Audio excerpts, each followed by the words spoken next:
Ya. Entonces, ¿qué es lo que va a hacer el INE? En distintas 2 semanas, después ya vamos a revisar el caso Isiola. Distinguidos participantes, buenas tardes. Es un honor darles la más cordial bienvenida en nombre del Instituto Latinoamericano en Derechos y Sociedades INLADES a este curso especializado en proceso inmediato por flagrancia, pues es un espacio académico diseñado pues para el fortalecimiento de competencias jurídicas en la litigación penal contemporánea. En esta sesión número 1 abordaremos los aspectos nucleares del proceso inmediato, que es un mecanismo procesal que constituye pues una herramienta esencial para la respuesta penal oportuna frente a conductas evidentes y de verificación inmediata. Estudiaremos con rigurosidad y criterio práctico los siguientes ejes temáticos: tipos de flagrancia y criterios de oportunidad, presupuesto de proceso inmediato, audiencia de incoacción, terminación anticipada y la medida de prisión preventiva, audiencia única de juicio inmediato y sentencia. Para el desarrollo de esta sesión contamos con un destacado jurista y docente cuya trayectoria honra nuestra casa de estudios. Me complace presentar al doctor José Antonio Díaz Muro, doctor en Derecho y Ciencias Políticas por la Universidad Nacional Pedro Ruiz Gallo, magíster en Derecho Penal por la misma Casa Superior de Estudio, docente de la Escuela del Ministerio Público, Academia de la Magistratura, Policía Nacional del Perú y universidades del país. Actualmente se desempeña como fiscal adjunto provincial penal titular del Ministerio Público de Piura, labor desde el cual aporta experiencia directa a la aplicación práctica del proceso inmediato. Agradecemos profundamente su presencia y participación activa en este espacio académico. Los invitamos a aprovechar esta instancia de actualización y debate jurídico. Y sin más preámbulo, damos inicio a la sesión y cedemos la palabra a nuestro distinguido ponente. Muchas gracias. Y muy buenas noches, doctora, muy buenas noches con todos y con todas. Gracias a la Corporación INLADES por la gentil invitación para conversar algunas reflexiones sobre el proceso inmediato y dentro de las tópicas concernidas a lo atinente a la flagrancia delictiva y temas conexos. ¿Me confirma si se visiona mi presentación? ¿El audio se está recepcionando de conformidad?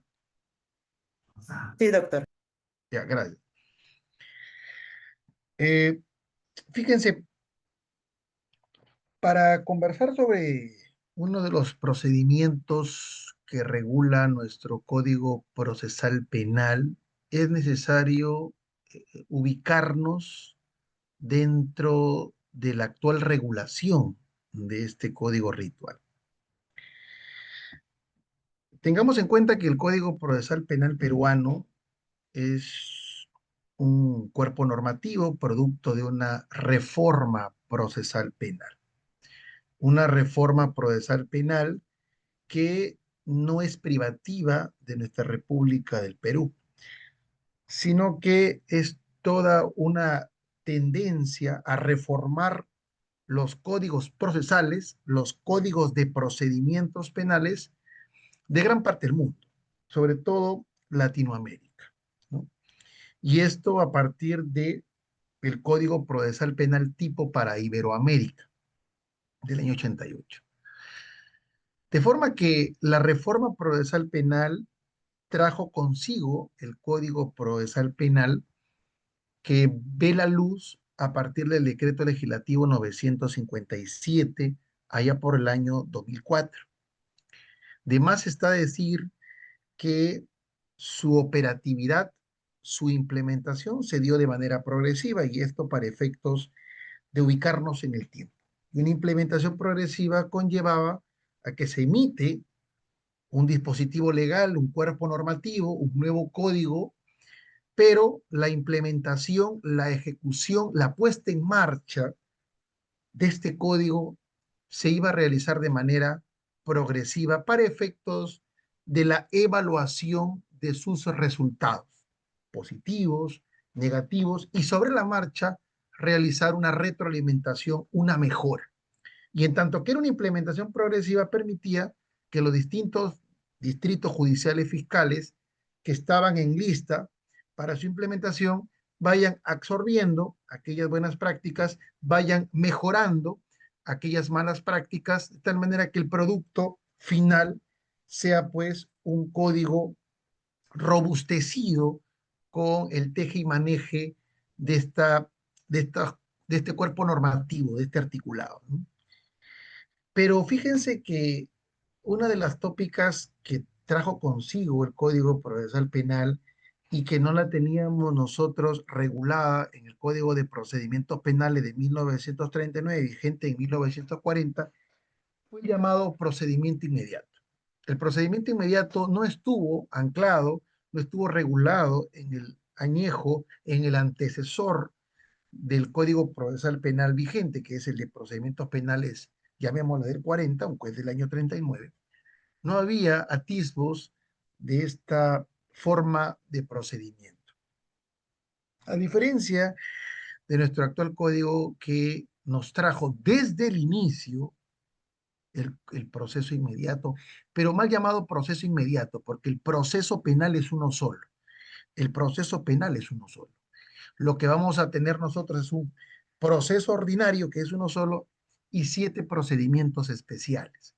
Uno de ellos es el procedimiento inmediato.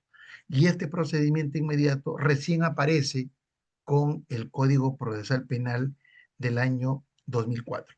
El Código Procesal Penal 2004 tiene 10 normas rectoras, que no son sino aquellas que están alojadas en el título preliminar del Código Procesal Penal, y 566 artículos.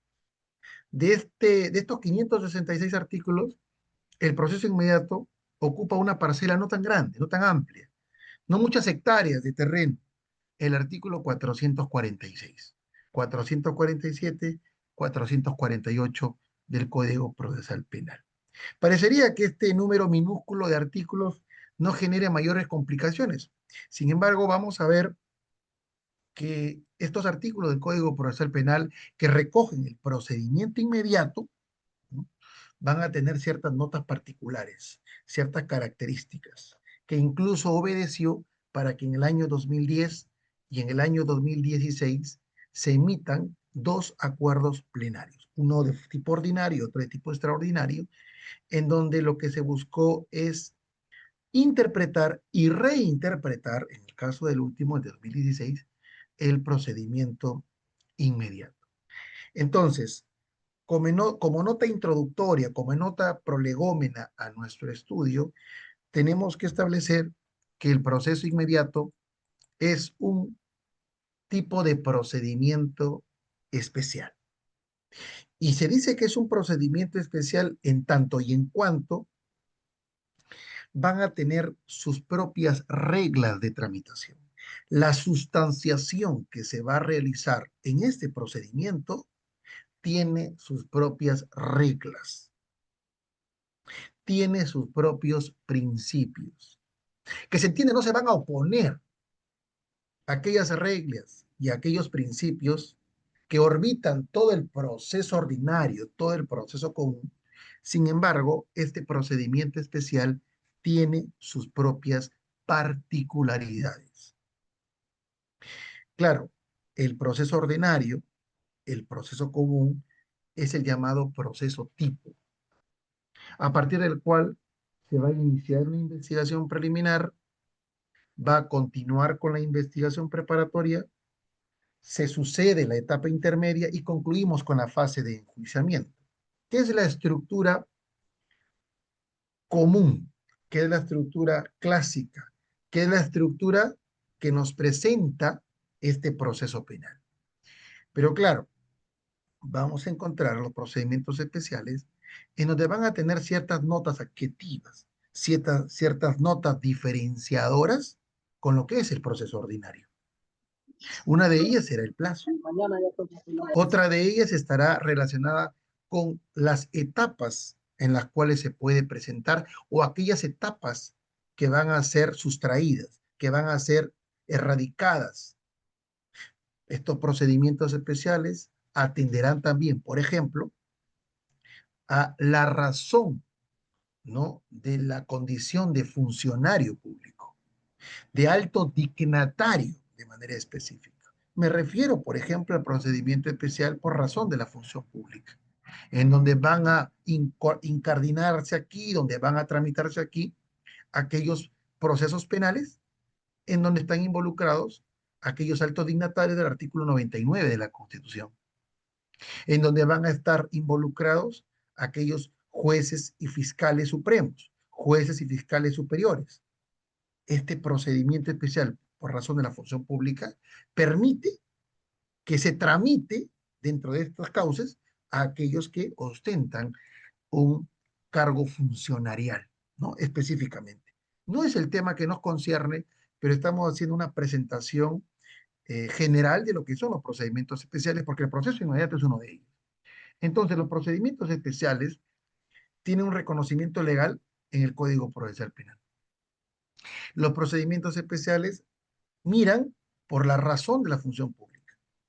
Miran también si se trata de un delito o una falta, porque las faltas tendrán su procedimiento especial llamado procedimiento especial por faltas.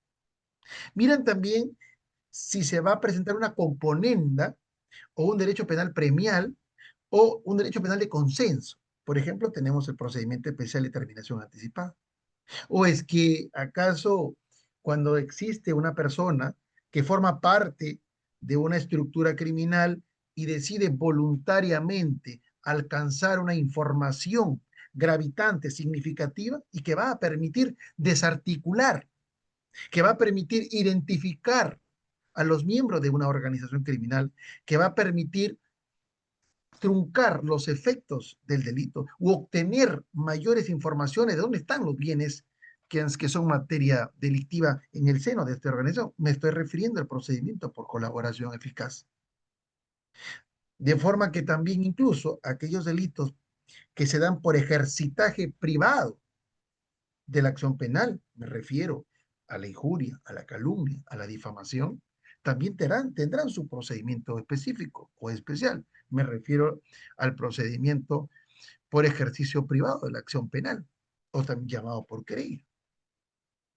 Ni qué decir de aquellas personas que sufren una anomalía psíquica severa, una anomalía psíquica permanente, aquellos, por ejemplo, que tienen una esquizofrenia acreditada, aquellos que sufren un deterioro mental severo que no les permite discernir entre lo bueno y lo malo, que no les permite extraer el contenido del dispositivo jurídico penal. Aquellos que resultan siendo inimputables para la ley penal también tendrán relegado, también tendrán de manera específica un procedimiento especial por seguridad, que es la denominación, el nomen juris, el epígrafe que le ha dado el legislador procesal penal.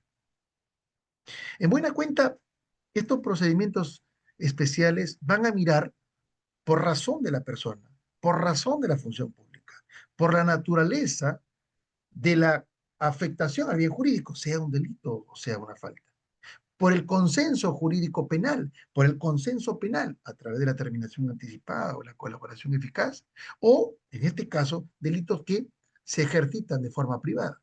Me refiero al procedimiento por ejercicio privado de la acción penal. Entonces, allí vamos viendo una radiografía de cuáles son los procedimientos especiales, que son 7 en el Código Procesal Penal, y así nació el Código Procesal Penal, así vio la luz el Código Procesal Penal. Entonces, ¿cómo se presentan?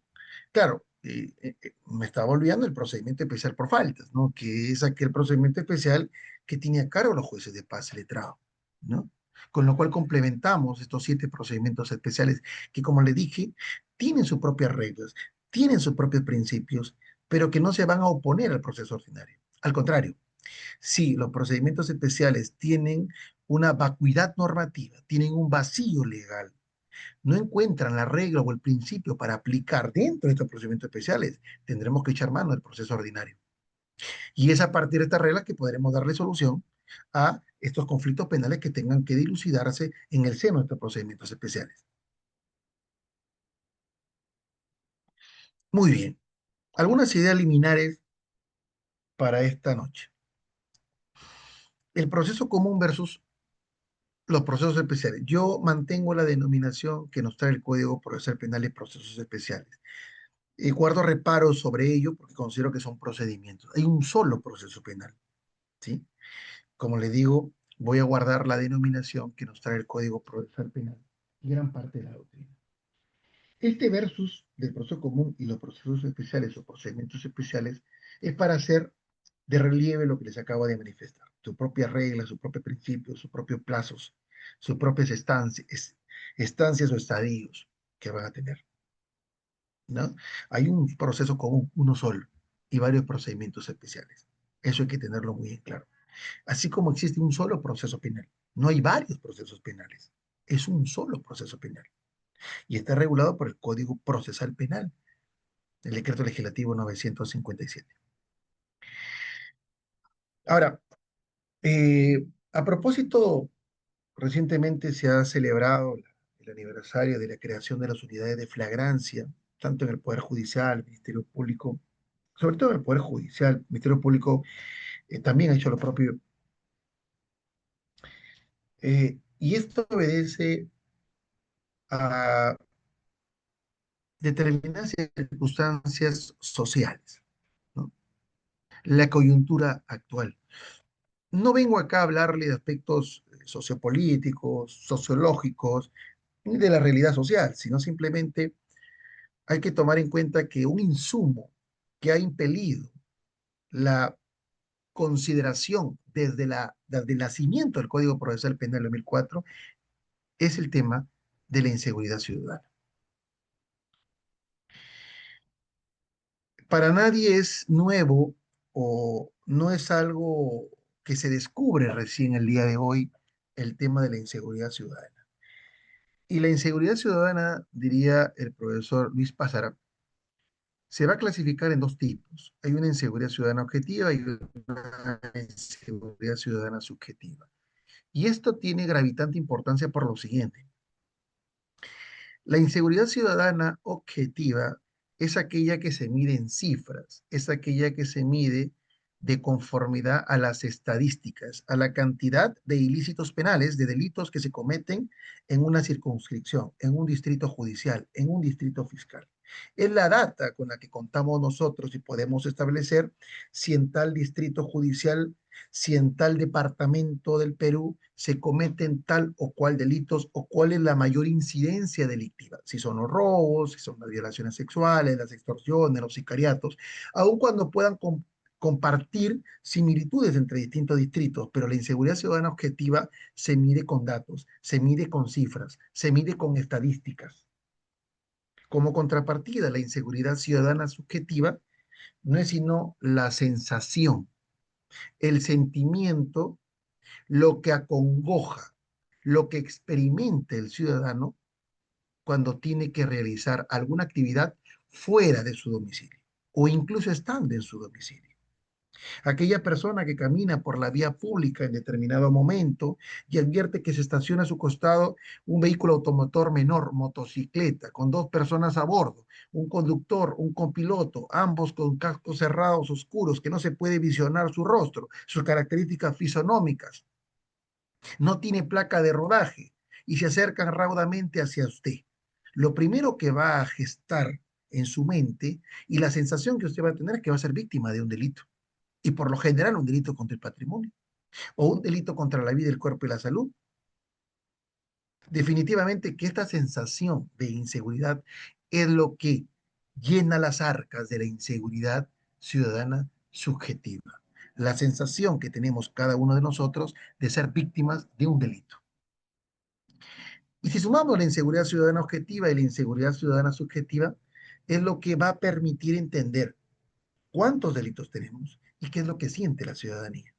Cuántos delitos tenemos va a servir de insumo para político-criminalmente emitir leyes, derogarlas, modificarlas. Y la inseguridad ciudadana subjetiva, ¿de qué manera vamos a responderle a la sociedad? ¿A través de qué mecanismos? Ya estamos henchidos de dispositivos legales. Producimos leyes a diario, pero queremos respuestas. Y no solamente queremos respuestas que puedan generar pues, un afán de sentimiento de tranquilidad porque hay leyes penales. No, o sea, emitir leyes penales no nos da una respuesta eficaz. Nos da una respuesta eficaz que realmente se pueda identificar, detener, investigar, procesar y sancionar a la persona que comete un hecho delictivo. De tal forma que la inseguridad ciudadana subjetiva ha permitido que se dé una respuesta a través de las unidades de flagrancia, por ejemplo. Y las unidades de flagrancia no hacen sino aplicar el procedimiento inmediato, proceso inmediato, como quieran llamarle. Por una sencilla y llana razón. No se confía en el letargo judicial. No se confía en investigaciones tan ampulosas, tan latas, tan dilatadas, con plazos, si bien es cierto, establecidos en la norma procesal penal, pero que no se respetan, que no se observan, que se incumplen, que se trastocan, que se mancillan, que se afectan, que se violan. Pero queremos una respuesta rápida frente a supuestos de flagrancia delictiva, por ejemplo. Que a una persona se le detenga en flagrancia delictiva conforme lo manda el artículo 2, numeral 24, literal F de la Constitución, en compaginación con el artículo 259 de nuestro Código Procesal Penal del 2004, la flagrancia delictiva. ¿Qué más diría un ciudadano, un neófito en derecho? Una persona que ignora las normas jurídico-penales diría, pero ¿qué más necesita este fiscal, este juez, si se le ha detenido en flagrancia delictiva? Aun cuando esté cobijado y protegido, esté imputado que fue detenido en flagrancia delictiva, la presunción de inocencia, pero hay procedimientos especiales, y es el que vamos a conversar ahora de manera muy somera. El procedimiento especial de proceso inmediato, el procedimiento especial inmediato o proceso inmediato, donde uno de los supuestos habilitantes es la flagrancia delictiva. La flagrancia delictiva. Y claro, la respuesta a esta inseguridad subjetiva, esta inseguridad ciudadana subjetiva, es esto. Creación de unidad de flagrancia, que vea a la sociedad que en 48 horas, que en 72 horas, a una persona se le condena. Claro, vamos a tejer algunas ideas que no se trata, y nunca ha sido así, de violar el derecho fundamental a la defensa. Porque nuestra Constitución, el artículo 139, numeral 14, reconoce el derecho de defensa. El artículo 8.1 de la Convención Americana reconoce el derecho de defensa. El artículo 9 del título preliminar del Código Procesal Penal, en concordancia con el artículo 71 de este mismo cuerpo normativo, reconoce el derecho de defensa. No se busca ni se ha buscado violar el derecho de defensa, ni trastocar la presunción de inocencia. Como lo diría el profesor San Martín Castro, que es uno de los gestores, mentores de este acuerdo plenario 2-2016, acuerdo plenario extraordinario, que interpreta constitucionalmente el proceso inmediato, no hay que considerar que el recortar los plazos, el recortar las etapas, es violar el derecho de defensa. A nadie se le viola el derecho de defensa. Tenemos una defensa pública que se le asiste. Claro, no vamos a tener en supuesto de flagrancia delictiva, en supuesto de evidencia delictiva, en supuesto de no complejidad, que veremos son lo que compone el proceso inmediato, en su supuesto de habilitantes, no pensemos que frente a estos supuestos evidentes, palmarios, axiomáticos, claros, se tenga pues toda una etapa elongada. Porque si bien se le da el derecho de defensa, pero hay que ajustarnos a estos plazos. No es que se nos postergue el derecho de defensa como se verá. Entonces, esta inseguridad ciudadana objetiva y subjetiva son el caldo de cultivo, son la nota habilitante, es lo que nos permite a nosotros, ¿no?, entender el proceso inmediato.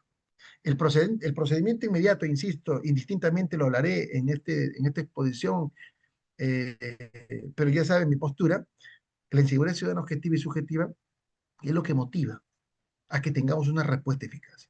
No pensemos, fíjense, y esto comparto mucho con alumnos de doctorado, no hay que pensar que la salida está en la norma jurídico penal. Yo soy un fiel convencido que por muchos años hemos echado mano del derecho penal. Por muchos años hemos buscado emitir dispositivos jurídicos penales, emitir leyes penales, agravando penas, lo que viene a ser una sobrecriminalizamos comportamientos, nuevos delitos, sobrepenalizamos, aumentamos penas, con una finalidad, buscando disuadir al que comete delitos. Ya Zaffaroni dijo en algún momento, el derecho penal fracasa si vamos a pensar que la pena tiene como finalidad disuadir a quien comete delitos o a quien quiere cometerlos. Está en tela de juicio la teoría de la pena. Pero con mucha modestia yo postulo algo. Podemos echar mano del proceso penal. Y el proceso penal, mire usted las unidades de flagrancia. El proceso penal puede ser el remedio para estas falencias, para este mal endémico. El derecho penal solamente funge como una paracetamol que nos están dando. Es una simple paracetamol para paliar determinados síntomas que se presentan en la realidad. Pero no estamos atacando, ¿no?, el meollo, no estamos atacando el quid del asunto, no estamos atacando el origen de la enfermedad. Y atacar el origen de la enfermedad significa no complacer a la sociedad con respuestas jurídico-penales de incrementos penológicos, de penas de cadena, de pena perpetua, ya no cadena, sino pena perpetua. Sino la respuesta puede ser desde el derecho procesal penal, a través de este tipo de procedimientos, como es el procedimiento especial inmediato. Una respuesta célere, una respuesta inmediata, que significa que a una persona se le aprende en flagrancia delictiva conforme al artículo 2, numeral 24, literal F de la Constitución, y la respuesta desde el proceso penal es inmediata, una sanción. Lo que está viéndose acá no solamente es eficiencia, no solamente es eficacia, sino la efectividad del proceso penal. El proceso penal resulta siendo eficaz cuando no es que se aletarga, no es cuando tengamos etapa de investigación preparatoria, etapa intermedia, etapa de juzgamiento, y lo elongado, un proceso que se inicia en el año 2020 y termina en el 2025. ¿Qué inmediatez existe? ¿Qué inmediato puede ser? Todo proceso judicial se entiende que está sometido a plazos ordinarios, a plazos que componen dentro de sí un plazo razonable, que muchas veces no hay una compaginación entre el plazo legal y el plazo razonable, eso es cierto.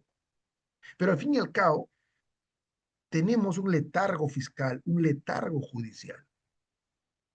Y el proceso inmediato lo que busca es eso, una respuesta inmediata, sin violar los derechos fundamentales que tiene el imputado. Y no es simplemente una letanía, un Padre Nuestro que usted va a rezar muchas veces sin entenderlo. O sea, el procedimiento inmediato busca la celeridad, busca una respuesta. Y la respuesta para que la ciudadanía observe, aprecie que hay una sanción inmediata. No una ley propia del derecho penal material, una ley que está allí, que está guarecida, que está encarnada en el Código Penal, con penas altas, altísimas. ¿De qué sirve una pena perpetua? ¿De qué sirve una pena de 35 años, de 20 años, si no hay eficacia en la respuesta del proceso penal? A una persona que comete un delito, lo que lo va a disuadir no es la pena alta, lo que lo disuade es la eficacia de su proceso, la eficacia de los operadores jurídicos, la eficacia del personal policial, la eficacia de los agentes fiscales, la eficacia de los jueces al momento de dar una respuesta. No es un discurso político, es simplemente entender que la norma jurídico penal puede establecer márgenes penológicos elevadísimos, pero de nada sirve si no tenemos una respuesta eficiente, eficaz y efectiva de lo que conocemos como proceso penal. Y es lo que busca el proceso inmediato. O sea, no hay que satanizar al proceso inmediato. Muchas veces la defensa cuestiona el proceso inmediato por lo limitado que pueda tener para recabar elementos de cognición, para aportarlos. Pero frente a la evidencia delictiva y frente a la no complejidad de un asunto, y sin perder el derecho de defensa, se puede realizar actividad probatoria, se puede realizar la actividad investigativa. El fiscal tiene 48 horas como plazo máximo absoluto para investigar un delito común. Tiene hasta 15 días para investigar delitos de terrorismo, espionaje, tráfico ilícito de drogas, criminalidad organizada en flagrancia delictiva. Eso reza el artículo 2, numeral 24, literal F de la Constitución, con esa reforma que se dio hace 8 años atrás, 9 años atrás en la Constitución. Pero fíjense lo que les estoy diciendo. O sea, pensemos en una respuesta desde el proceso penal. Y esa respuesta del proceso penal la tenemos con procedimiento. Bien llevado, bien ejecutado, bien implementado. Ahora, ¿quiénes son los responsables del resultado de la reforma? Son los jueces, son los fiscales, son los abogados, ¿no? Y eso hay que entenderlo. los responsables de los resultados de la reforma. ¿Nuestra reforma va bien o no va bien? La reforma procesal penal no está todavía, no es un púbera, ya está en una adultez. Ya son muchos años, varios años. Y la respuesta que tenemos es esa. O sea, queremos ver resultados, ¿no? Pero claramente hay que entender esto. Llevar a un proceso común que está atiborrado de causas y hoy optar por un proceso inmediato, ¿no? Donde va a existir la ausencia, la falta de necesidad de someter a varias etapas del proceso.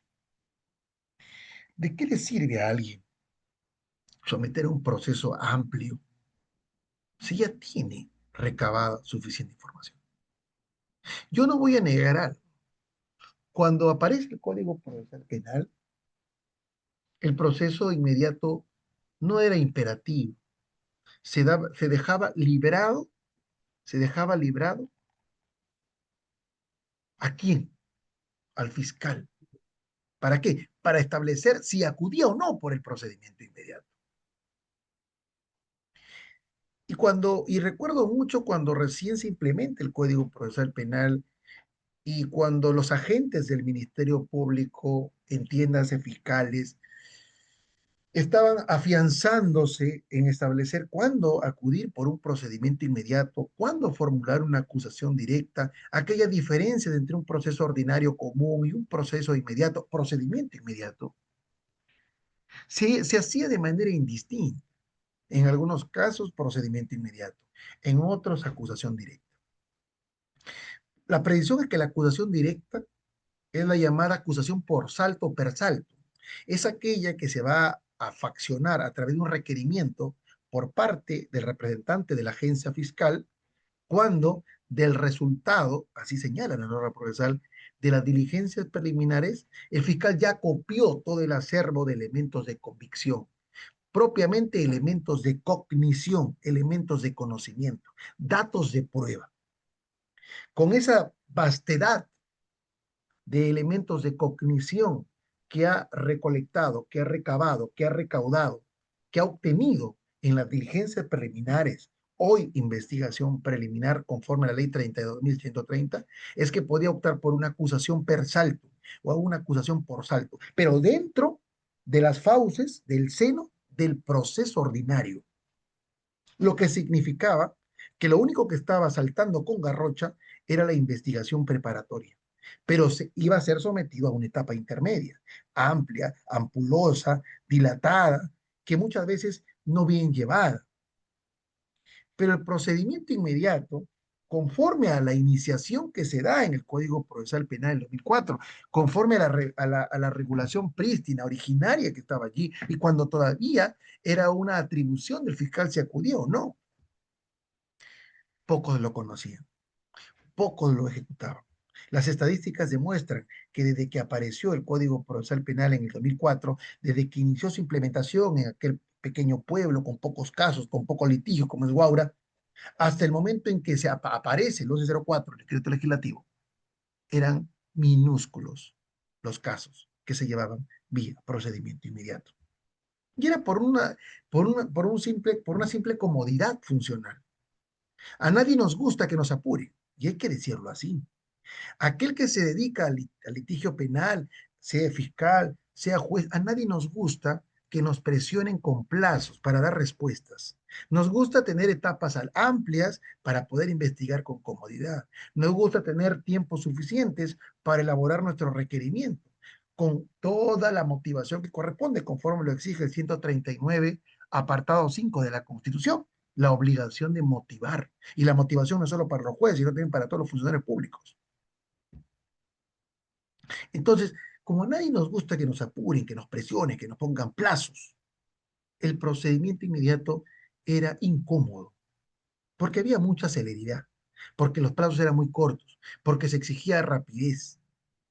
Y claro, implicaba rapidez en la investigación preliminar. Ojo, cuando tenemos una investigación preliminar y a partir de su resultado obteníamos elementos de convicción, porque así lo llama el Código Procesal Penal, y su declaración del imputado o la notificación para su declaración del imputado, podíamos optar por un procedimiento inmediato. Y así estaba reseñado. Todavía cuando aparece el Código Procesal Penal, no estaba señalado específicamente como vía procedimental los delitos contra la familia en su figura delictiva de incumplimiento de obligación alimentaria o los delitos contra la seguridad pública en su figura delictiva de conducción bajo efectos del alcohol y o drogadicción. No estaba eso estructurado. Recuerden, cuando aparece el Código Procesal Penal, los delitos de incumplimiento de obligación alimentaria y conducción bajo efectos del alcohol o droga eran tramitados indistintamente, o por procedimiento inmediato o por proceso ordinario. No había otra vía procedimental. Hoy ya, a partir de la modificación que tuvo el artículo 446, ya entra en las fauces como una vía procedimental ad hoc para estos delitos pagatelosos, por cierto, el procedimiento inmediato. Claro que por ahí había posturas disidentes que luego conversaremos, que algunos sometían a un procedimiento, a un proceso ordinario estos tipos de penales, ¿no? Sin embargo, pues eso era ir contra el texto expreso del artículo 446. Entonces, eh, para ir avanzando, si queremos nosotros considerar acá, yo creo que el acuerdo plenario 2-2016, el acuerdo plenario, fue un acuerdo plenario en donde se le da una reinterpretación al proceso inmediato que fue modificado por el decreto legislativo 104 y se le da ese aliento constitucional, porque se cuestionaba mucho el derecho fundamental a la defensa. Se cuestionaba mucho, por tanto, también este macro derecho como el debido proceso. Y se cuestionaba desde esa arista. Pero en este acuerdo plenario se puso de relieve que se respetaba el derecho de defensa. Se respetaban el plazo razonable para ejercer la defensa. Porque miren, y una idea que no quiere que se olvide, el plazo razonable no solamente se viola por exceso, sino también se viola por defecto. Esto significa que plazos cortos pueden violar el plazo razonable y plazos muy elongados pueden violar el plazo razonable. El plazo razonable se viola por lo corto de los plazos o se viola por lo excesivo de los mismos. Se apelaba a ello. El plazo razonable, recuerden que es un contenido implícito del debido proceso, ¿no? Que está en el 139, apartado 3 de la Constitución. Pero este acuerdo plenario, en la radiografía que les estoy presentando, no hace sino establecer que no es que se violan estos derechos fundamentales, sino que debemos de interiorizar el verdadero sentido del procedimiento inmediato. Razones de política legislativa, evidentemente, para cubrir la obligación que tiene el Estado de garantizar la plena vigencia de los derechos fundamentales, para garantizarnos el bienestar general, para garantizar la seguridad pública, para garantizar la seguridad jurídica. El Estado tiene que cumplir con su obligación de garantía, de garantizar. Y dentro de esta obligación de garantizar, tiene que implementar un marco normativo. Los derechos fundamentales no pueden ser garantizados si en principio no tenemos un marco normativo. Si en segundo lugar no tenemos una justicia especializada, no tenemos fiscales especializados, jueces especializados, si no tenemos la logística suficiente para implementar ello, si no tenemos los mecanismos institucionales para que se pueda realmente dar, ¿no?, estas modificaciones a la manera en cómo se tramita un proceso. Son razones de política legislativa. Ver estos mecanismos de simplificación, porque vamos a simplificar, o sea, no vamos a someter a un proceso largo, ordinario, elongado, con plazos amplios, 60 días, a 120 días, 8 meses, 36 meses, ¿no?, que son los plazos que tenemos en el Código Procesal, pero veremos que únicamente entrarán en el procedimiento inmediato aquellos casos en donde no tengamos complejidad. Y esto es congruente.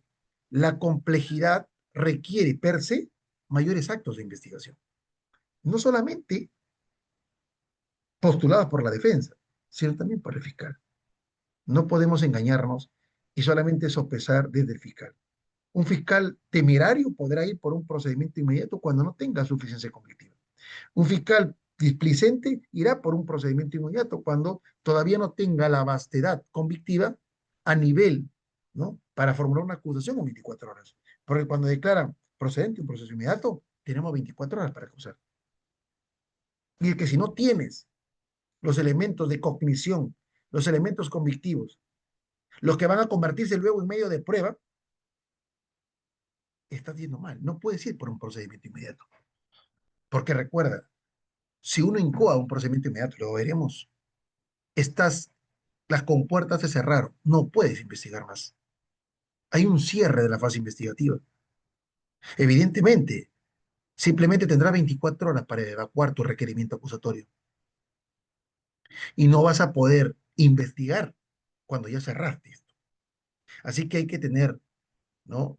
Concienciar adecuadamente y no optar por un procedimiento inmediato simplemente por el prurito de decir, fui por un procedimiento inmediato. O a veces, para poder quizás exacerbar, ¿no? Para hacer gala de una rapidez y una celeridad. No se trata de eso. Cuando uno advierte la naturaleza del procedimiento inmediato como un mecanismo de simplificación procesal, lo que tiene que entender es que busca evitar la congestión procesal. Claramente. Vemos un proceso ordinario henchido, atiborrado, ya no entra más. Tenemos programaciones de audiencias en toda la República, en los distintos distritos judiciales. No voy a generalizar a todos para no caer en una falacia naturalística o de falsa generalización. No todos, pero en la gran mayoría de distritos estábamos o se adolece de problemas de sobrecarga laboral. No digo de carga procesal, porque es incorrecto, sino de sobrecarga laboral. Entonces, ¿qué significa esto? Pues que tenemos que tomar en cuenta el procedimiento inmediato vino para ello, para descongestionar la atiborrante carga laboral. ¿Por qué? Porque las respuestas van a ser rápidas, pero no por eso voy a pretender acudir a un procedimiento inmediato cuando realmente no cumplo con los presupuestos para ir por este procedimiento inmediato. Avanzando el galope, hay que evitar la saturación del sistema de justicia penal ordinaria. Lo tenemos henchido, lo tenemos repleto, lo tenemos lleno. No entra ni una audiencia más. Las audiencias están programándose para el 2026, 2027. No hay cabida. Los fiscales, sus anaqueles están atiborrados de casos. Lamentablemente, lo que tenemos que ver nosotros es que este procedimiento busca la descongestión. Sin embargo, implica más esfuerzo. Implica que usted tenga, en un caso en concreto, presentar un procedimiento inmediato, que lo convoquen a una audiencia, que luego de declararle fundado su procedimiento inmediato, pues inmediatamente pues tengan que acusar. Y muchas veces la presión de plazo no nos gusta. Y optamos por lo más fácil, que es la vía ordinaria. Pero estamos yendo en detrimento de las razones de política legislativa. Y estas razones de política legislativa parten por razones de política criminal, parten por la llamada inseguridad ciudadana objetiva y subjetiva que les acabo de mencionar. Los ciudadanos ya no queremos más penas altas, pena perpetua, queremos respuestas eficaces, queremos sanciones ejemplares y eficaces inmediatamente frente a la que comete un delito de flagrancia. No que se elongue en el tiempo, no que tengamos un proceso penal tan elongado que la víctima se retracte, que la víctima cambie de versión, que la víctima no acuda al proceso, que la víctima sea amenazada, que la víctima sea temorizada, que desaparezcan los efectos del delito, aun cuando tengamos prueba anticipada, aun cuando tengamos mecanismos de aseguramiento probatorio. Pero hay que entender eso. El tiempo debilita la incriminación. El tiempo debilita la sindicación. Cuanto más tiempo pasa, el perdón se asoma. Somos seres humanos.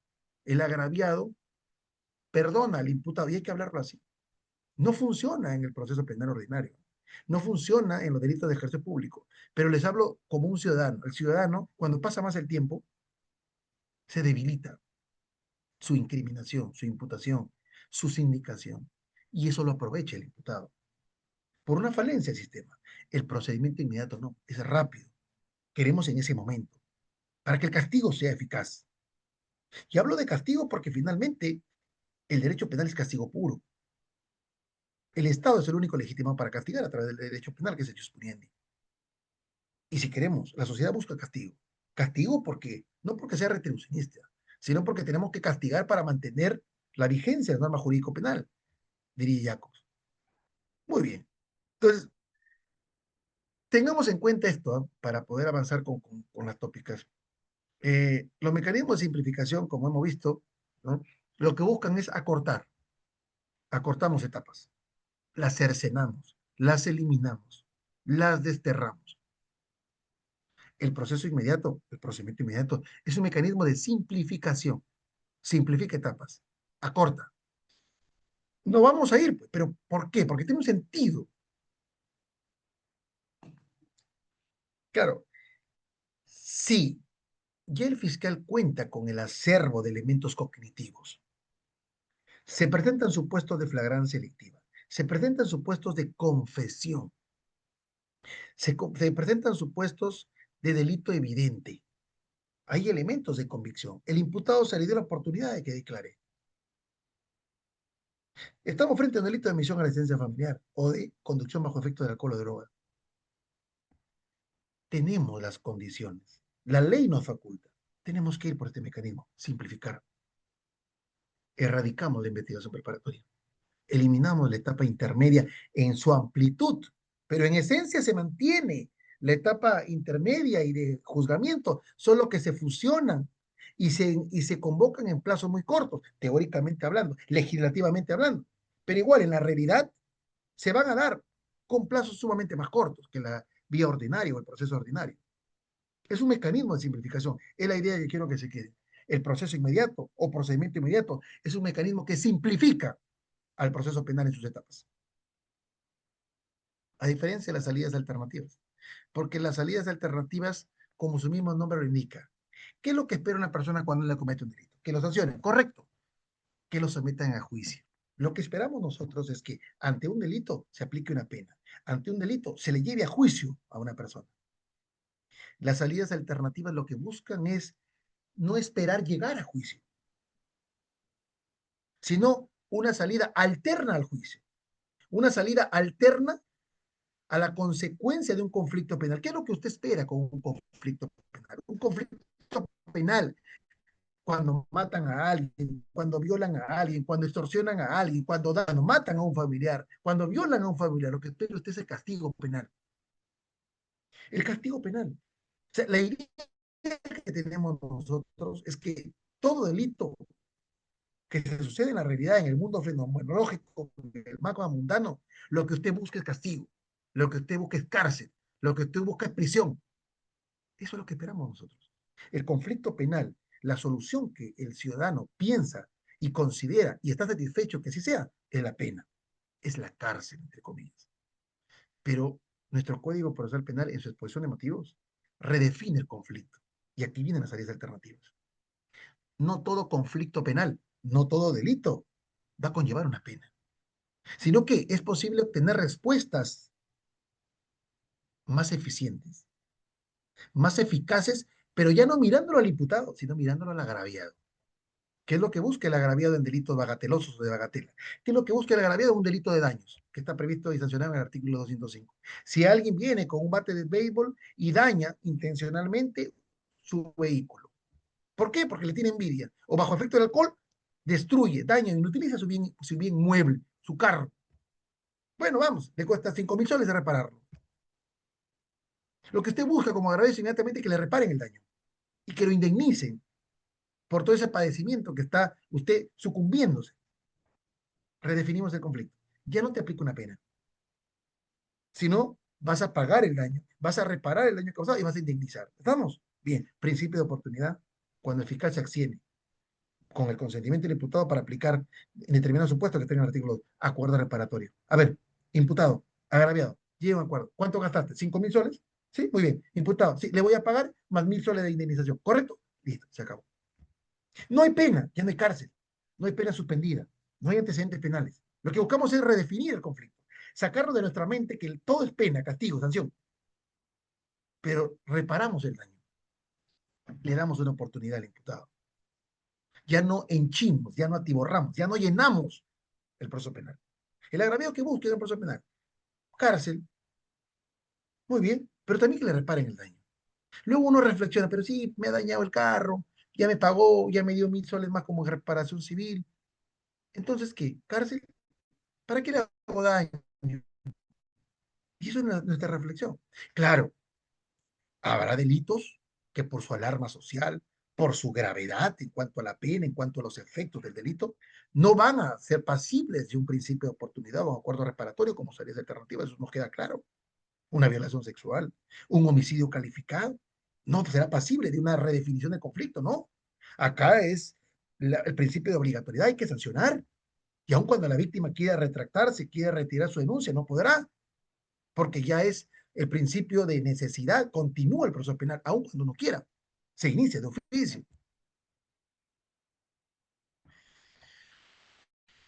Entonces, este principio este procedimiento de inmediato, y con el acuerdo plenario de enero 2016, para ir avanzando, parte de esto, ¿no? Parte de entender que el Código Procesal Penal, en su estructura, fíjense, en su estructura, va a establecer lo que les había mencionado. Tenemos un procedimiento ordinario, un proceso ordinario, y tenemos procedimientos especiales, ¿ya? Procedimientos especiales. Uno de ellos es el procedimiento inmediato, ¿ok? Claro, el proceso inmediato, el proceso ordinario es el proceso común en donde van a entrar aquí todos tipos de delitos. No hay distinción. Los únicos que no van a entrar al proceso ordinario son aquellos que tienen alojamiento en los procedimientos especiales. Preciso, tenemos un proceso ordinario, un proceso común, un proceso general, con sus reglas, con sus principios. Y tenemos 7 procedimientos especiales, con sus reglas, con sus principios, con objetivos específicos, con sujetos procesales que lo van a conformar de manera específica. En algunos ni el fiscal participa.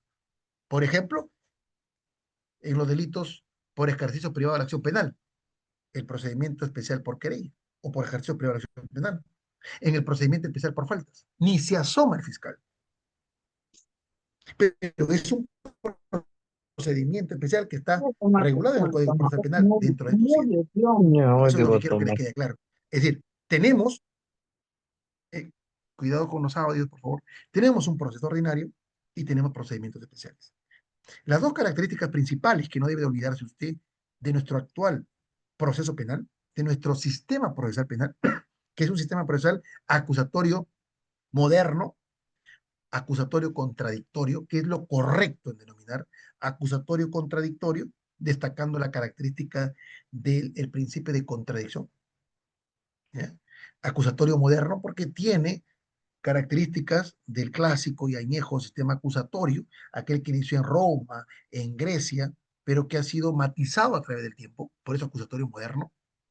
Tiene dos principios importantes. Hay un principio procesal que es el principio procesal de la contradicción, que es lo que va a destacar al proceso penal, y el principio procedimental de la oralidad, que acompaña al proceso ordinario y a los 7 procedimientos especiales. La oralidad. Y la oralidad se implementa, se efectiviza en las audiencias. ¿Y qué es una audiencia? La audiencia es una metodología que permite la resolución de los planteamientos de los sujetos procesales en el marco del proceso penal. Esa es una audiencia. Metodología que nos permite resolver estos planteamientos. ¿Qué hacen quién? Los sujetos procesales. Claro, no se destierra la escrituralidad para determinados supuestos. Constituciones de actor civil, por ejemplo, es posible, solamente se haga de manera escrita, salvo que haya oposición y conlleve a la convocatoria de una audiencia judicial. Entonces, estos procedimientos especiales que ya había destacado aquí muy rápidamente, los vamos a encontrar en el libro quinto del Código Procesal Penal, ¿no? El procedimiento inmediato, proceso inmediato. De más está relevar acá lo que busca es la simplificación. Ya les dije, acortamos etapas, acortamos momentos, acortamos estadios. Y la celeridad. La celeridad debe ser un principio íncito, connatural a todo proceso judicial. Eso es, sobre todo en procesos penales. Sin embargo, hay que destacar que la celeridad en el procedimiento inmediato es una característica, entiéndase, un principio afianzado, un principio reforzado. ¿Sí? ¿Se me escucha? ¿Me confirman? Pensé que perdí señal, no. Sí, doctor, todo ok. Sí Ok, se gracias. escucha, doctor. Ya, gracias, gracias. Entonces, fíjense, el principio procesal de la celeridad es un principio reforzado en el procedimiento inmediato. Reforzado, porque se trata de ello, una respuesta rápida, una respuesta eficaz, ¿no? A diferencia del proceso ordinario, que claro, la celeridad es un principio, sin embargo, no hay ese reforzamiento como sí lo tiene en el procedimiento inmediato. En el procedimiento inmediato vamos a encontrar casos que no requieren mayor investigación, porque el fiscal ya arribó al acopio de los elementos de cognición. Son elementos de conocimiento, ya tiene el conocimiento, tiene los elementos que van a permitirle sustentar a la postre un requerimiento acusatorio. Ya no necesita más información. Porque, porque si nosotros seguimos investigando sobre lo mismo, si tenemos 3 testigos que han podido presenciar los hechos y han podido narrar ante el fiscal, si sigo llamando más testigos, no es que vuelva más robusta mi investigación, no es que vuelva más robusto mi caso. Lo que estoy haciendo es sobreabundar y esto a la postre va a ser desestimado, va a ser declarado inadmisible seguramente en una etapa intermedia. Incluso en el mismo procedimiento inmediato, al momento de darse el control de la acusación vía procedimiento inmediato, en el llamado juicio inmediato, que se bifurca en control de la acusación y en el juicio inmediato, y de conformidad al acuerdo plenario 3/2023 sobre la inadmisibilidad de medios de prueba en etapa intermedia, van a ser desestimados rayanamente por sobreabundantes. Entonces hay que entender de qué le vale un fiscal llamar a 20 testigos en etapa de investigación preliminar, entiéndase bajo la conducción jurídica del fiscal y bajo la conducción operativa de la policía. ¿De qué le sirve 20, 30, 40 testigos? Y perdóneme si soy exagerado. Si finalmente, si los quiere ofertar luego con medios de prueba, serán inadmisibles por sobreabundantes. Mire usted el acuerdo plenario 3/2023, que es muy enfático en ello. La sobreabundancia no significa que tengas una robustez de caso. La sobreabundancia lo que hace es atiborrar un futuro juicio sobre algo que van a indicar lo mismo un testigo. Documentos que van a ser reiterativos. Y hoy, el juez de investigación preparatoria tiene un trora, pues había falencias en la etapa intermedia. Porque la etapa simplemente era una etapa de cumplimiento formal. Lo que hay que tomar en cuenta hasta aquí es que lo que busca es la simplificación, lo que busca es la celeridad, lo que busca es que tengamos nosotros en cuenta, ya el fiscal ya no requiere seguir investigando, porque ya tuvo toda la información. Entonces,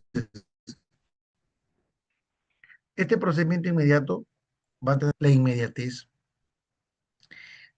Una de las características que el Acuerdo Plenario 6/2010, que también trabaja sobre el procedimiento inmediato, nos alude que es un procedimiento especial, que busca la simplificación procesal y ya no necesita realizar mayores actos de investigación, ¿no? Esto muy bien estuvo señalado en el acuerdo plenario 6/2010. Muy bien. En este acuerdo plenario también para recordarles, se especificó que el procedimiento inmediato ya no requería etapa intermedia y que claramente aquí el juez de juicio era quien controla la acusación, quien admite los medios de prueba y quien emite el auto de enjuiciamiento. Muy bien. Algo que vamos a destacar acá. Atendemos a esto. Fíjense, si nosotros vemos, ¿no? El protocolo de adaptación interinstitucional del decreto legislativo 1194 establece que el procedimiento inmediato es una forma de simplificación procesal. Son innecesarios mayores actos de investigación porque ya es evidente la información que tenemos. Y en el Acuerdo Plenario Extraordinario 2-2016, que es de junio del 2016, acá la Corte Suprema hace una precisión. No solamente reitera lo señalado en el Acuerdo Plenario 6-2010, que se trata de un mecanismo de simplificación procesal, ya lo explicamos, sino que acá ya destaca lo más importante. Hay una reducción de etapas procesales. Reducción de etapas procesales. Y que en este caso se van a justificar por estas notas características. Notas características que tienen que ver con qué? Con la reducción de etapas procesales. Hay una evidencia delictiva suficiente y la simplicidad procesal. La evidencia delictiva, como veremos, o hay confesión, o hay detención en flagrancia, o hay suficientes elementos de convicción con la declaración del imputado o su notificación, y es un caso no complejo, la no complejidad de un caso. Y la no complejidad nos va a servir de mucho establecer cuándo un caso es complejo.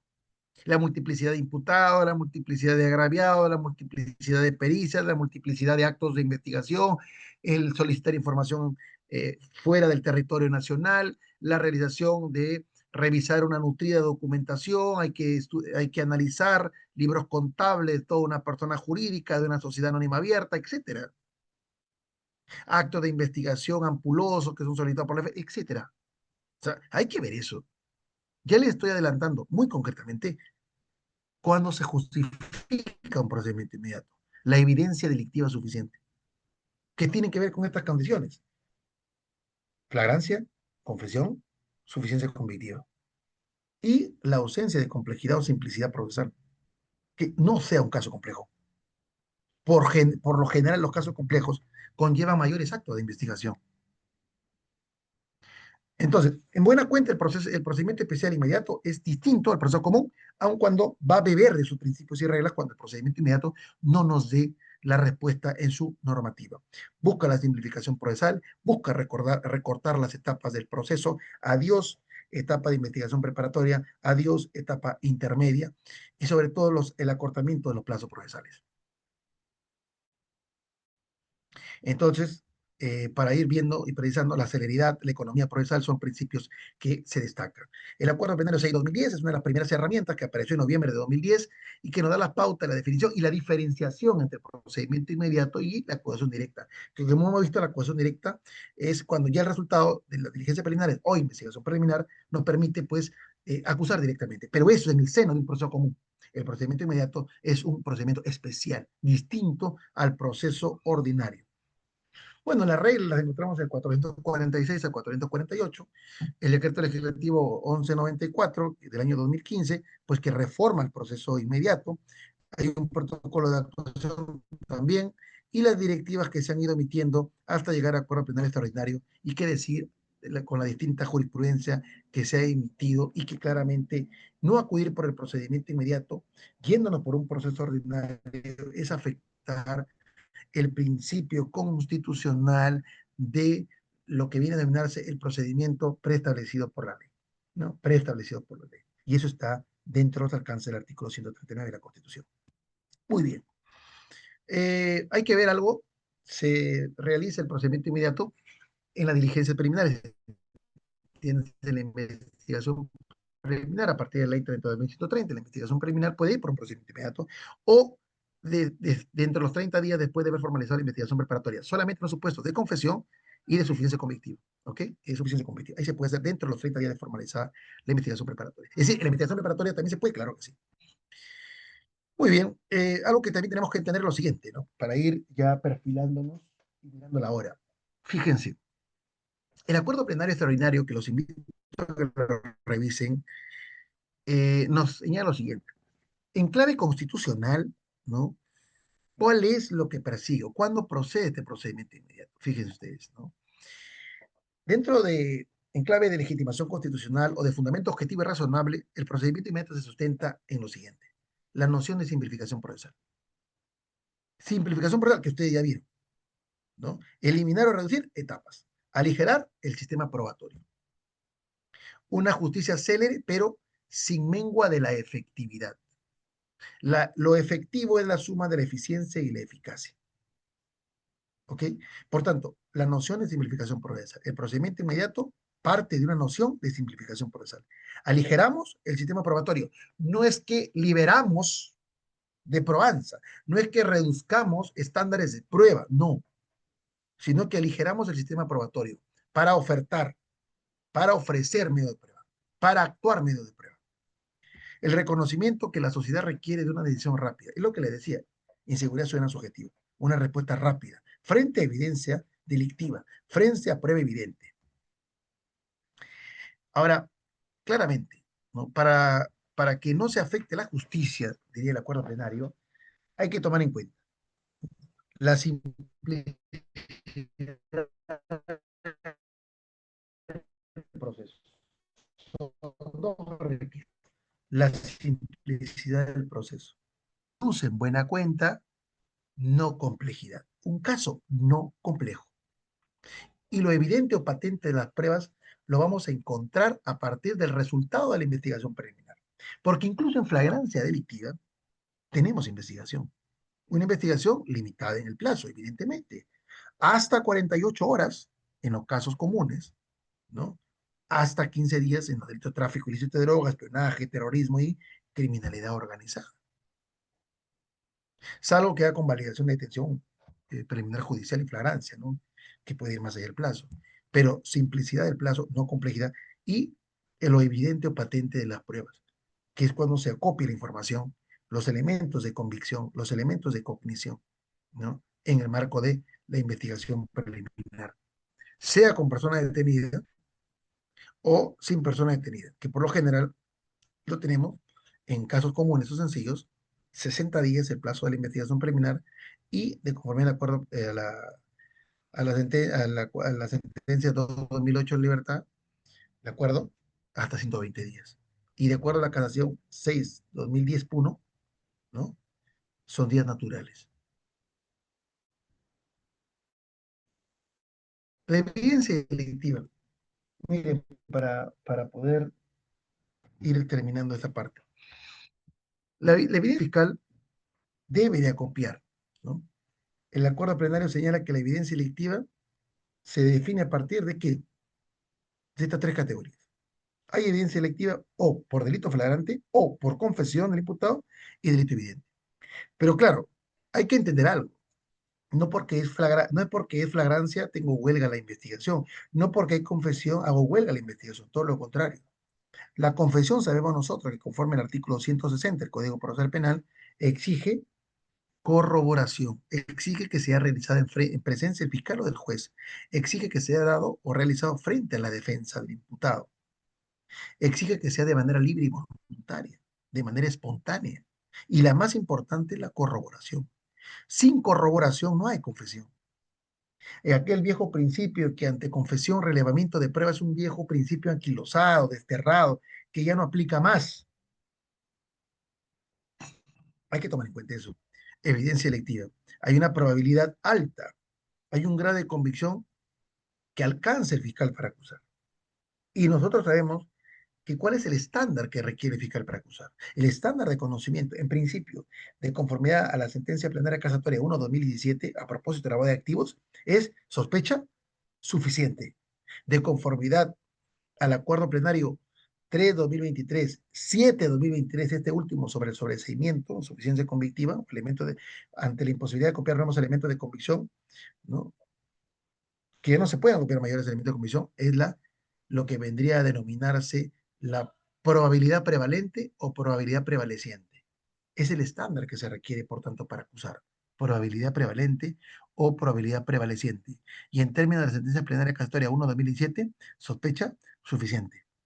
De tal manera que para poder llegar a sospecha suficiente, cuando el fiscal va a acusar. Si ya tengo todo para acusar, no por procedimiento. No antes. No cometamos una barrabasada de ir por un procedimiento inmediato cuando no tengo. Simplemente sería un cumplimiento formal si voy por un procedimiento inmediato. Es un manotazo de ahogado pues, para un fiscal que vaya por procedimiento inmediato. ¿Por qué? Porque no va a tener todo. Está haciendo un harakiri, un suicidio.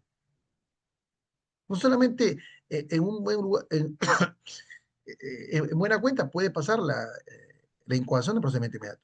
pero se queda en etapa intermedia, seguramente ante un planteamiento de sobreseimiento que puede darse de oficio o por el abogado defensor, ¿no?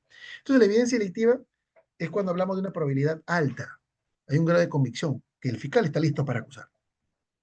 ¿Por qué? Porque cuando se declaran procedente y procedimiento inmediato, 24 horas para acusar. De no existir los elementos de convicción suficientes, es decir, de no haber evidencia delictiva suficiente, no es posible tramitar un caso bajo la norma de procedimiento inmediato. Y eso es lo que tiene que quedar claro. No hay elementos de convicción suficientes, no voy al procedimiento inmediato. No se tiene que ser mecánico, hay que evaluarlo. Porque aún en flagrancia, muchas veces nos faltan elementos de convicción. La celeridad propia del procedimiento inmediato puede ir en desmedro de la justicia. Y eso se puede dar, ¿no?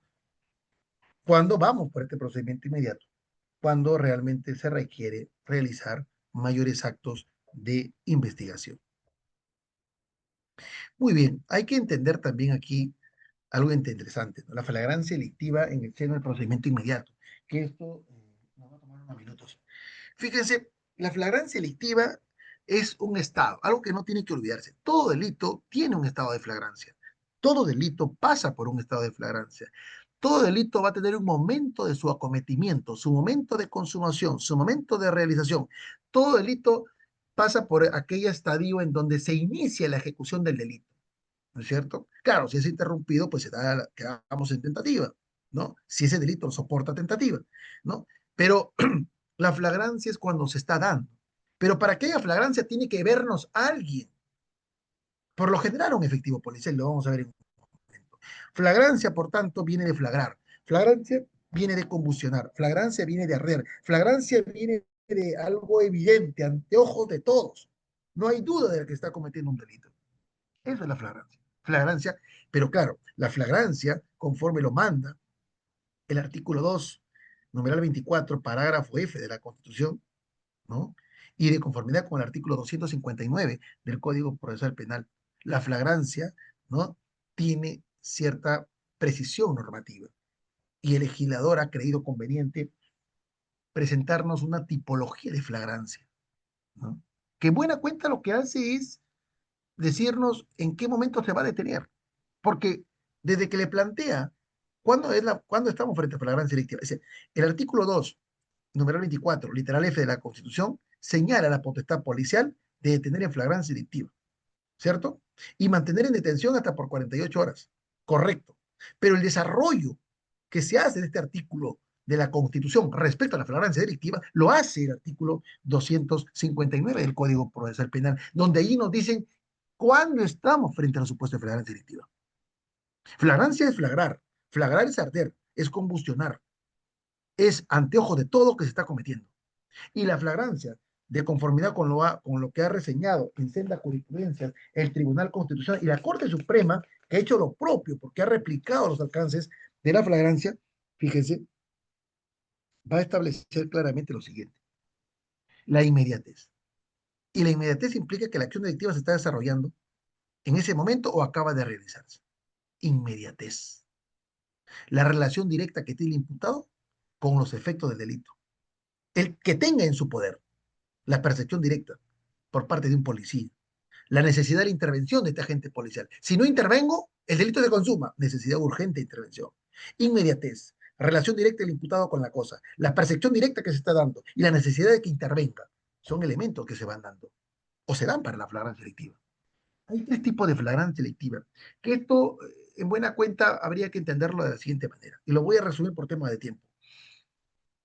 La llamada flagrancia clásica o eh, flagrancia propiamente dicha.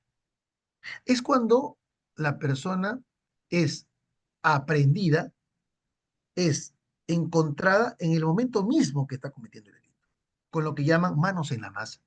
En ese momento mismo, Juan está apuntando con un arma a María para sustraerle su equipo móvil y en ese momento pasa un patrullero y es observado.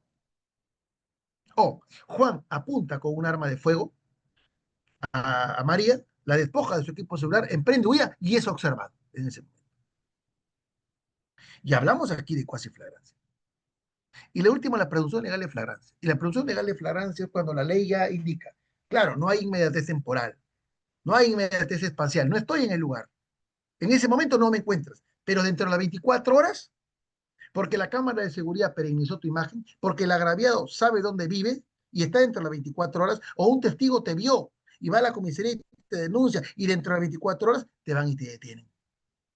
O cuando te encuentran en tu indumentaria, cuando encuentran en tu vehículo, cuando encuentran rasgos de que vienes de cometer un delito y esto dentro de 24 horas. Pero se entiende que hay información previa de ello.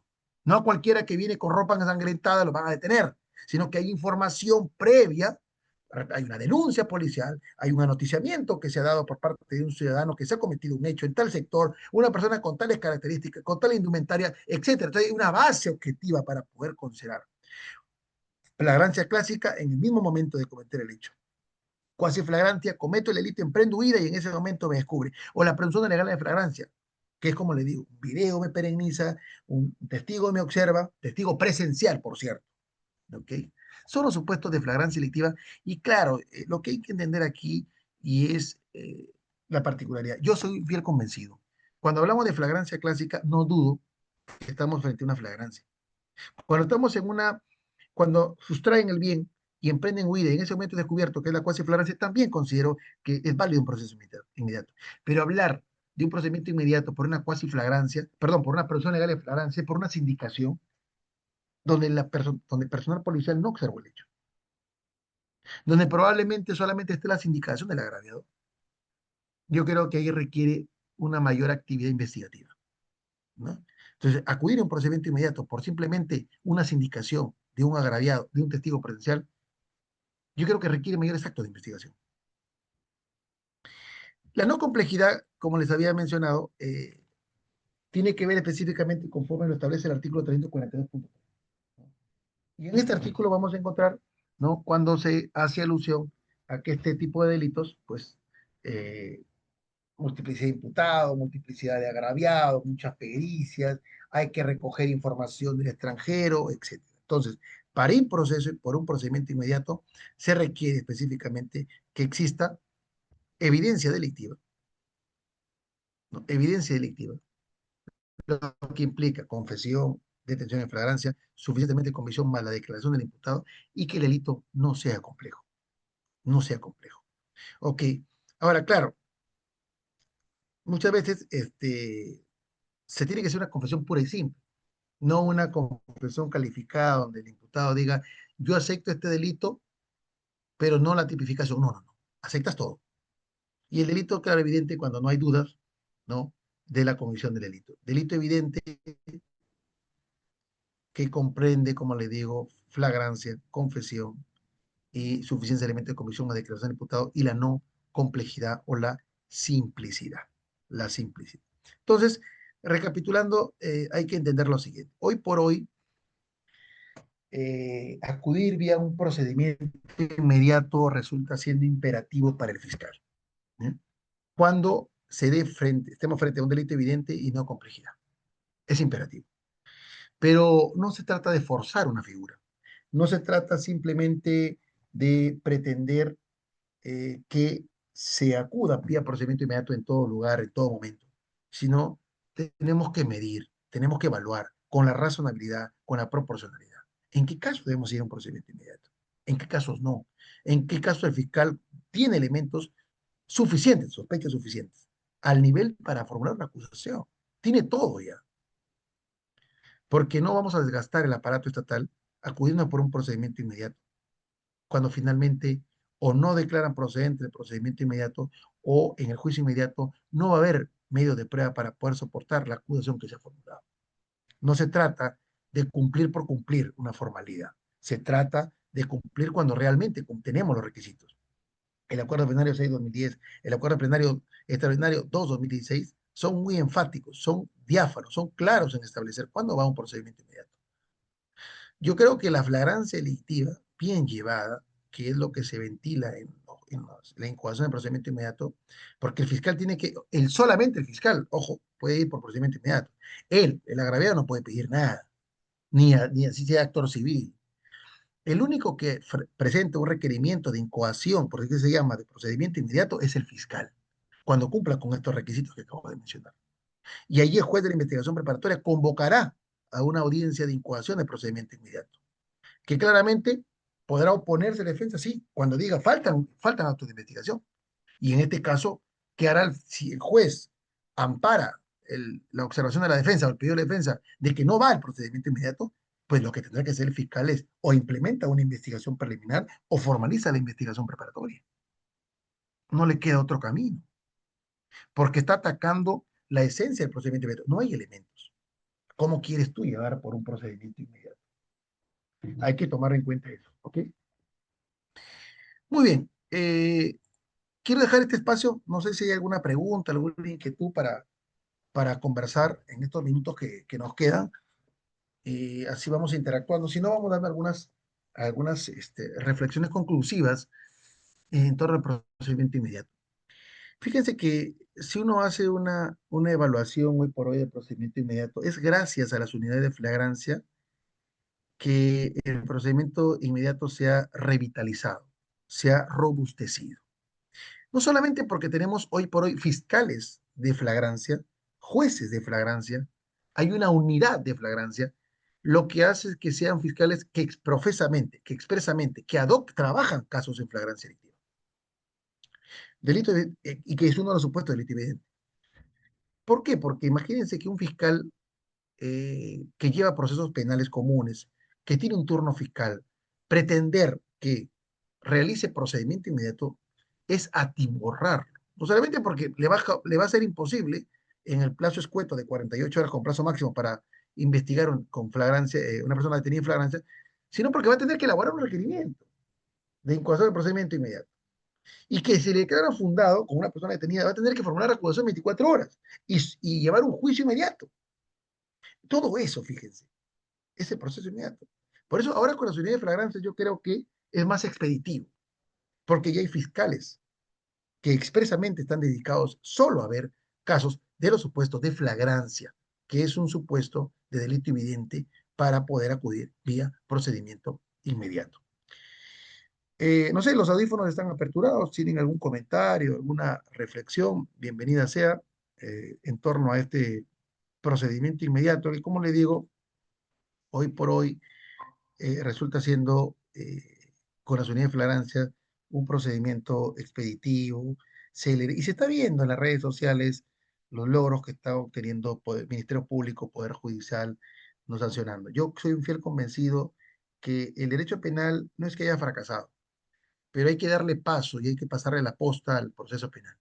El proceso penal nos puede dar mejores resultados, pero implica estas unidades de flagrancia, revitalizarlas, robustecerlas y sobre todo que las estadísticas nos informan que los casos con mayor número de sentencias condenatorias son aquellos que han iniciado por flagrancia delictiva, que han sido detenidos en flagrancia delictiva, en su mayoría de casos. O sea, esto implica destacar la labor que tiene la policía al momento de detener en flagrancia delictiva. Claro, no estoy santificando tampoco la labor de la Policía Nacional del Perú. Hay errores que están en camino de mejora, pero tampoco hay que ir en detrimento de su labor. Ellos, conforme a la ley 30.130, tienen la investigación preliminar. El numeral, artículo cuarto, numeral 4 del Código Procesal Penal, título preliminar, ellos tienen la investigación preliminar, tienen a cargo la investigación preliminar. Y la conducción jurídica lo tiene el fiscal. La ley 30.130, que ya le dieron el espaldarazo constitucional, ¿eh? La sentencia de inconstitucionalidad 150-2025 reafirma las atribuciones del Ministerio Público y la Policía Nacional de Perú y habla de un principio de complementariedad entre ellos, no de superposición, sino de complementariedad.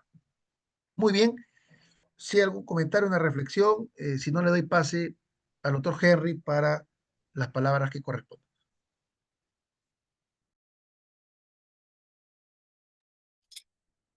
Bueno, antes de concluir formalmente, dejamos abierto el espacio para preguntas, comentarios o intervenciones que desean formular al ponente. Este es un momento oportuno para aclarar sus inquietudes, profundizar en aspectos específicos. El espacio está Sí, abierto. doctora, ¿me escucha? Sí, estimado. Bien, primero felicitar al ponente, una muy buena exposición, forma metódica.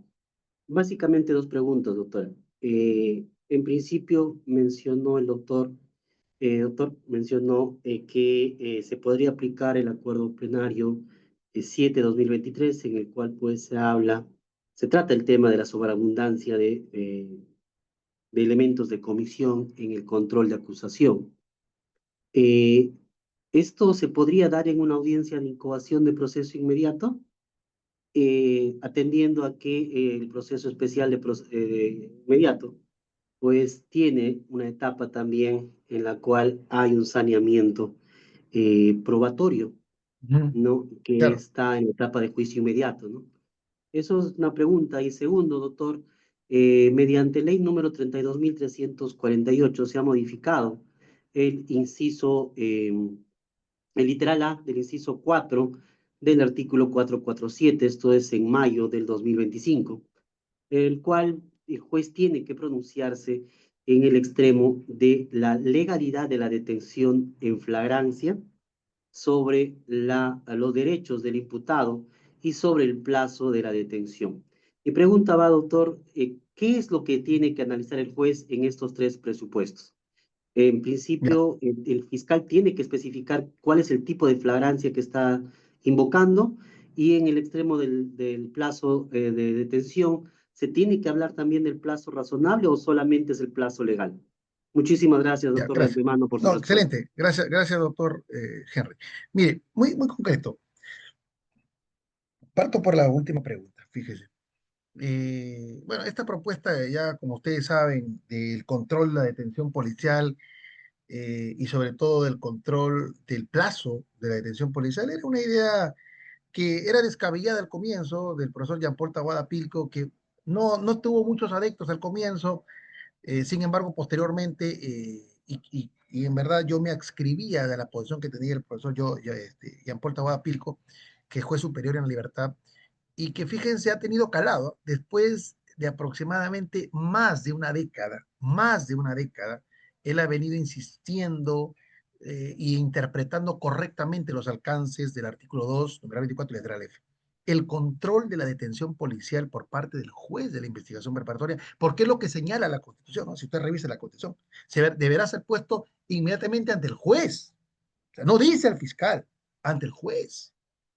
Y claro, me parece saludable, y esto debía ser desde siempre, que en estos supuestos haya un control de los supuestos de detención en flagrancia y control del plazo de la detención. O sea, no podemos nosotros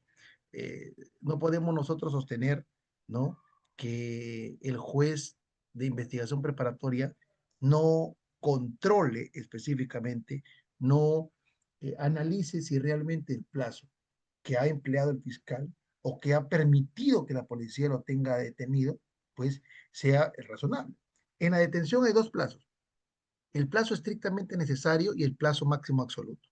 Y el plazo máximo absoluto es evidente, las 48 horas o los 15 días, pero el plazo estrictamente necesario es el plazo que más se pisotea, que más se trastabilla, que más se viola, que más se conculca, porque implica pues sobre todo poder escrutar qué es lo que hizo el fiscal y cuánto tiempo tuvo detenido. O sea, ¿qué razón tiene para un delito de microcomercialización de droga, pues tener a una persona detenida 10 días? O sea, no tiene sentido. O un delito de uso de documento privado falso, tenerlo detenido pues 36 horas, 40 horas, cuando no tiene sentido, porque el fiscal se le pasó, porque el fiscal se le olvidó, porque el fiscal tiene otros casos más importantes y lo tienen allí por conducción de estado de ebriedad, por otro tipo de delito de bagatela. O sea, yo creo ahí que es saludable que se haya dado esa modificación legislativa. Y sí, el fiscal tiene que precisar necesaria y obligatoriamente cuál es el supuesto de flagrancia delictiva. Y tiene que encajarlo. Tiene que encajar lo que establece en el artículo 259. ¿Cuál es el supuesto de flagrancia delictiva? No le va a preguntar al policía. El fiscal tiene que acomodar lo que esté en las actas policiales para que plantee. Y los jueces lo están exigiendo. ¿No? Jueces de investigación preparatoria de flagrancia están exigiendo específicamente cuál es el supuesto que lo habilita a usted. Lo que no veo que están realizando es escrutar el plazo. Cuando ya ven que es groseramente el plazo estrictamente necesario que sea violado, pues allí puede ingresar a tallar e inmediatamente tomar las medidas correctivas que correspondan, ¿no?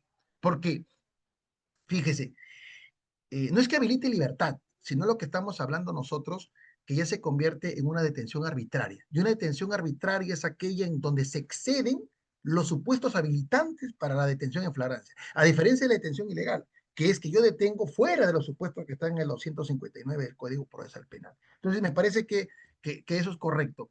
Y respecto a lo otro, el acuerdo plenario, el 7 de 2023, que trabaja el sobreseimiento, el supuestos de elementos de convicción, lo que pretendo acá es señalar lo siguiente. O sea, en la audiencia de incoación no podemos medir sobreabundancia en tanto que todavía estamos planteando elementos de convicción, ¿no?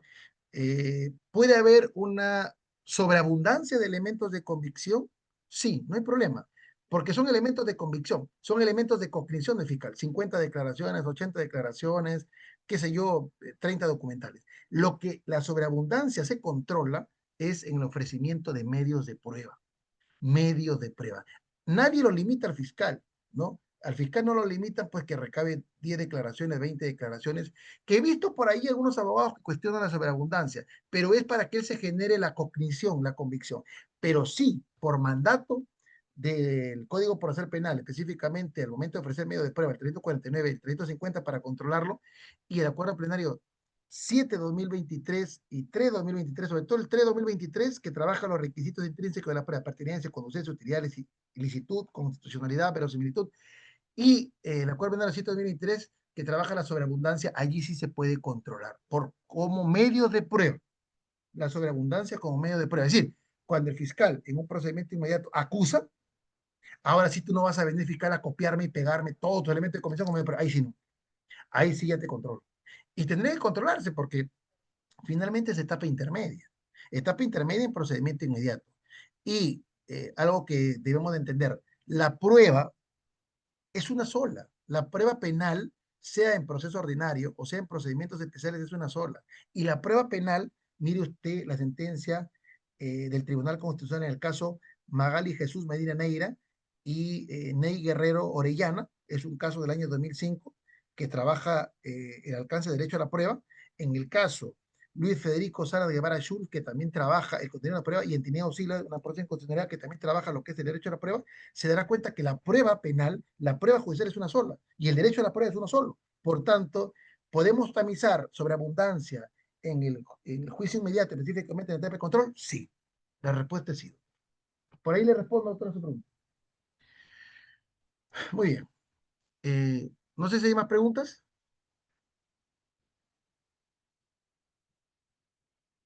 Bueno, en todo caso, si no habrá más preguntas, nos encontramos el lunes, creo que es el lunes, en nuestra segunda sesión, para trabajar la temática que está programada. Muchísimas gracias, un fuerte abrazo, me retiro, buenas noches.